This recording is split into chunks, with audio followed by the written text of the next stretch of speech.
নমস্কাৰ বন্ধু-বান্ধৱীসকল, মোৰ অন্য এটা ভিডিঅ'লৈ আপোনাক সকলোকে স্বাগতম জনালোঁ। তো বন্ধু-বান্ধৱীসকল, নিশ্চয় গম পাইছে থাম্বনেইলখন চাই মই কোনটো টপিকৰ ওপৰত ক'ব ওলাইছোঁ। সো হয় বন্ধু-বান্ধৱীসকল, বহুতে কনফিউজ হৈ আছিল আৰু মোৰ কমেণ্টত কৈ আছিলে যে SSC GD কেনেদৰে আমি এপ্লাই কৰিব লাগিব A to Z ভিডিঅ'টো লাগে। সো মই A to Z ভিডিঅ'টো আপোনালোকৰ বাবে লৈ আহিছোঁ। আপোনালোকে কেনেদৰে কৰিব লাগিব সকলো চাই থাকক। প্ৰথম লগইন বা ৰেজিষ্টাৰ ক্লিক কৰি আপোনালোকে প্ৰথম ৰেজিষ্ট্ৰেশ্যন কৰি ল'ব লাগিব। তাৰ বাবে আপোনালোকে ইয়াত ক্লিক কৰিব। ক্লিক কৰাৰ পিছত আপোনালোকে ইয়াত আপোনালোকৰ আধাৰ কাৰ্ডৰ নম্বৰটো আপোনালোকে ইয়াত ভেৰিফাই কৰিব লাগিব। সো মইটো ফিল আপ কৰি লওঁ। ফিল আপ কৰাৰ পিছত আপোনালোকৰ যোনটো জেণ্ডাৰ যি হয় সকলোবোৰ দি দিব। দি পিছত আপোনালোকৰ ফোন নম্বৰ আৰু ইমেইল নম্বৰ দি দিব। দি পেলাই চেণ্ড OTP কৰি দিব। চেণ্ড OTP কৰাৰ পিছত আপোনালোকে এনেদৰে দি দিব লাগিব। দি দিয়াৰ পিছত আপোনালোকে ভেলিডেট হৈ যাব। তাৰপিছত আপোনালোকে ছেভ এণ্ড নেক্সট ক্লিক কৰিব। ছেভ এণ্ড নেক্সট ক্লিক কৰাৰ লগে লগে ছাকচেছ আহি যাব। তাৰপিছত আপোনালোকৰ যোনটো ৰেজিষ্ট্ৰেশ্যন নম্বৰ সেই নম্বৰটো আহি যাব। তাৰপিছত আপোনালোকে সেইটো পাৰিলে কপি কৰি ৰখাই ল'ব আৰু আপোনালোকে কণ্টিনিউ ক্লিক কৰি দিব।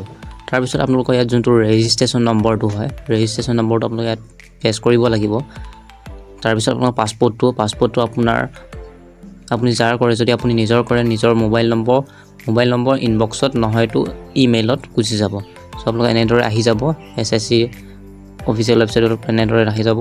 তাৰপিছত আপোনালোকে ইয়াত যোনটো আপোনাৰ পাছপোৰ্ট আৰু ৰেজিষ্ট্ৰেশ্যন নম্বৰ তাৰপিছত আপোনালোকে যোনটো এই কেপচাৰটো ফিল আপ কৰি আপোনালোকে ছেভ কৰি দিব। তাৰপিছত এনেদৰে আহি যাব। তাৰপিছত আপোনালোকে যোনটো অল্ড পাছপোৰ্ট হয় আপোনাৰ যোনটো পাছপোৰ্ট তাৰ পৰা SSC পৰা আহিছিলে সেই পাছপোৰ্টটো ইয়াত বহাই দিব। তাৰপিছত আপোনালোকে নতুন যি পাছপোৰ্ট দিব বিচাৰে ইয়াত দিব পাৰে। সো মই সেইটো ফিল আপ কৰি দিওঁ। তাৰপিছত আপোনালোকে যোনটো হয় আপোনাৰ ৰেজিষ্ট্ৰেশ্যন নম্বৰ আৰু যোনটো আগতে পাছপোৰ্ট আহিছিলে দি ল'ব। দি পেলাই আপোনালোকে যোনটো পাছপোৰ্ট দিব বিচাৰে দি দিব। দি পেলাই আপোনালোকৰ যোনটো এইটো ফেভাৰেট মুভি হয় বা ফেভাৰেট জেগাখনৰ ঠাইৰ নাম এনেকৈ দিয়াৰ পিছত আপোনালোকে ছেভ এণ্ড নেক্সট কৰি দিব। নেক্সট কৰাৰ পিছত আপোনাৰ লোডিং হ'ব। লোডিং হোৱাৰ পিছতে আপোনাৰ আগত ছাকচেছফুলি দেখাই দিব।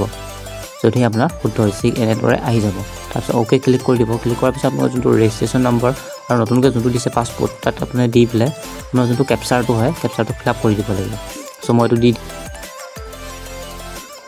তাৰপিছত আপোনালোকে যোনটো কেপচাৰটো হয় কেপচাৰটো ইয়াত দি দিব। দি পেলাই লগইনত ক্লিক কৰিব। ক্লিক কৰাৰ পিছত আপোনালোকৰ এনেদৰে আহি যাব এডিশ্যনেল ডিটেইলছ।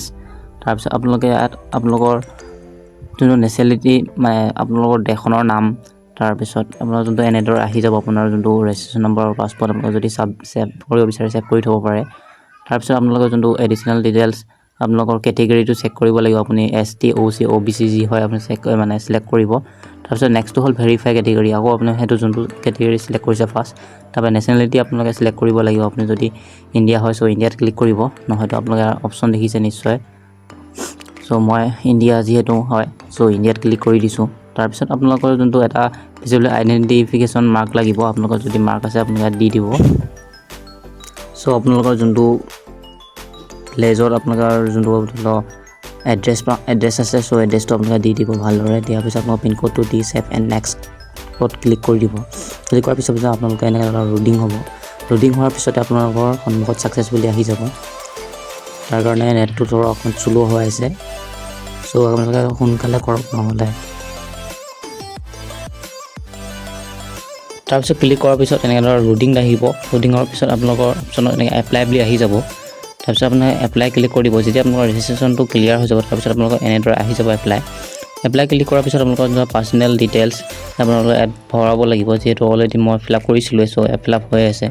তাৰপিছত আপোনালোকে নেক্সটত ক্লিক কৰি দিব যদিহে আপোনাৰ সকলোবোৰ ঠিক আছে। সো মই অলৰেডি সকলোবোৰ ঠিক হোৱাৰ পিছত মই নেক্সটত ক্লিক কৰি দিলোঁ। ঠিক এনেদৰে আহি যাব ছাকচেছ। তাৰপিছত আপোনালোকে আকৌ ক্লিক কৰাৰ পিছত এনেকুৱা অলপ লোডিং দেখাব। লোডিং হোৱাৰ পিছত আপোনালোকৰ যোনটো এডুকেশ্যন ডিটেইলছ আপোনালোকে এডুকেশ্যন ডিটেইলছবিলাক আপোনালোকে ফিল আপ কৰিব লাগিব। এইবোৰ ফিল আপ কৰাৰ পিছত আপোনালোকে এনেদৰে ছাকচেছ আহি যাব। ছাকচেছ দেখুৱাৰ পিছত আপোনালোকে তললৈ স্ক্ৰল ডাউন কৰিব লাগিব। তাৰপিছত আপোনালোকে ঠিক এনেদৰে দেখাব এডিশ্যনেল ইনফৰমেশ্যন। তাৰপিছত আপোনালোকে যোনটো হয় আপোনাৰ এক্স ছাৰ্ভিচমেন যদি হয় ক্লিক কৰিব য়েছ, যদি নহয় ন' ক্লিক কৰিব। তাৰপিছত যদি আপোনাক ৰিলেক্সেশ্যন লাগে তেনেহ'লে য়েছ কৰিব, যদি নালাগে ন' কৰিব। তাৰপিছত আপোনাৰ যদিহে আপোনালোকে SSC GD আপোনালোকৰ এই ডকুমেণ্টবোৰ মানে দিব বিচাৰে য়েছ কৰিব আপোনাৰ পাৰ্চনেল। মই য়েছ কৰি দিছোঁ। তাৰপিছত আপোনালোকে ঠিক এনেদৰে আহি যাব। অহাৰ পিছত আপোনালোকে য়েছ কৰাৰ পিছত আপোনালোকে ছেভ এণ্ড নেক্সটত ক্লিক কৰি দিব। ক্লিক কৰাৰ পিছত আপোনালোকৰ যোনটো আপলোড ডকুমেণ্ট হয় ডকুমেণ্টত আপোনালোকে আহি যাব এতিয়া। সো ছাকচেছ হৈ গ'ল। তাৰপিছত আপোনালোকৰ অকণমান লোডিং হ'ব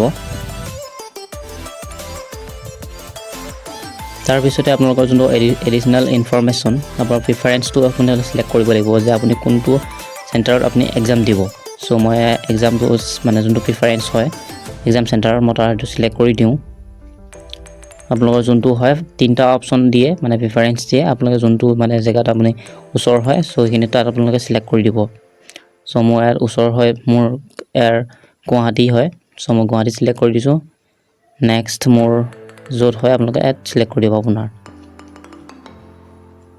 সো মোৰ যোৰহাট হয় মই যোৰহাট সিলেক্ট কৰি দিছোঁ আপোনালোকৰ যোনটো মানে ঠাইত আপোনালোকৰ ওচৰ হয় সো আপোনালোকে তাত ক্লিক কৰি দিব তাৰপিছত আপোনালোকৰ এনেদৰে আহিব আহি পেলাই আপোনালোকৰ যোনটো আপোনাৰ ডিস্ট্ৰিক্ট হয় সকলোবোৰ এনেকৈ ফিল আপ কৰি দিব ফিল আপ কৰাৰ পিছত আপোনালোকৰ আহি তাৰপিছত বিটো হৈছে চেণ্ট্ৰেল ইণ্ডাষ্ট্ৰি চিকিউৰিটি ফ'ৰ্চ যাক কোৱা হয় CISF ঠিক এনেদৰে চিটো আছে যি আপোনালোকে সিলেক্ট কৰিছে সিলেক্ট কৰি দিব সো মই এনেদৰে প্ৰিফাৰেঞ্চবিলাক সিলেক্ট কৰি দিলোঁ আপোনালোকে প্ৰথম ওপৰত যোনটো বহায় সেইটো বহাই দিব তাৰপিছত মই ছেভ এণ্ড নেক্সট কৰাৰ পিছত আপোনালোকে এনেদৰে ছাকচেছ আহি যাব তাৰপিছত আপোনালোকে এনেদৰে আহি যাব অহাৰ পিছত আপোনালোকে যোনটো আপোনালোকৰ লাইভ ফটোটো আপোনালোকে ইয়াত আপলোড কৰিব লাগিব তাৰপিছত আপোনালোকে ইয়াত ছিগনেচাৰটো দিব লাগিব যেনে ছিগনেচাৰ নিশ্চয় দেখা পাইছে আপোনালোকৰ ইমেজটো চাইজ 10 KB পৰা 20 KB ভিতৰত হ'ব লাগিব JP আৰু JPG তাৰপিছত আপোনালোকৰ যোনটো সেই আপোনালোকৰ ছিগনেচাৰ হাইট আৰু ৱেটটো হয় হাইটটো 6.0 আৰু 2.0 সেন্টিমিটাৰ হাইটটো হ'ল হেতু আৰু ৱেটটো হ'ল হেতু 6 মিটাৰ ঠিক এনেদৰে আপোনালোকে গুগল ক্ৰমত আপোনালোকে সাৰ্চ কৰি দিব SSC সিগনেচাৰ বুলি ঠিক তাক ক্লিক কৰাৰ পিছত এনেদৰে আহি যাব তাৰপিছত আপোনালোকে ছেভ এণ্ড নেক্সটত ক্লিক কৰি দিব যেহেতু মই ফটো আপলোড কৰি দিলোঁ যদি আপোনালোকে ফটো আপলোড কৰিব নোৱাৰে মোক কমেণ্ট সেকশ্যনত জনাব মই আপোনালোকক সকলোবোৰ ডিটেইলছ কৈ দিম তাৰপিছত আপোনালোকে এবাৰ চেক কৰি ল'ব পাৰে চেক কৰাৰ পিছত আপোনালোকে ছেভ এণ্ড নেক্সটত ক্লিক কৰি দিব ছেভ এণ্ড নেক্সটত ক্লিক কৰাৰ লগে লগে ঠিক এনেদৰে আহি যাব আপোনালোকে অহাৰ পিছত আপোনালোকে